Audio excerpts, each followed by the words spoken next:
একটি বিশ্বকাপ ফুটবল আসরের টাকা দিয়ে গোটা পৃথিবীর মানুষের ৫-৬ বছরের ক্ষুধার্ত মানুষের ক্ষুধা নিবারণ করা সম্ভব। ২০২২ সালে কাতার বিশ্বকাপে ব্যয় হয়েছে $220 বিলিয়ন। গোটা পৃথিবীতে যত মানুষ ক্ষুধার্ত থাকে সে মানুষের সংখ্যা ৮২,৮০,০০,০০০।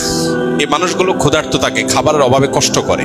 বিশ্ব খাদ্য সংস্থার নির্বাহী পরিচালক ডেভিড বিসলি তিনি বলেছেন, প্রতি বছর যে ৮২,৮০,০০,০০০ মানুষ ক্ষুধার্ত থাকে, এদের খাবারের ব্যবস্থা করা যায় $40 বিলিয়ন হলে এক বছরের খাবারের ব্যবস্থা করা যায়। তাহলে একটি বিশ্বকাপ ফুটবল আসরের টাকা দিয়ে গোটা পৃথিবীর মানুষের ৫-৬ বছরের ক্ষুধার্ত মানুষের ক্ষুধা নিবারণ করা সম্ভব।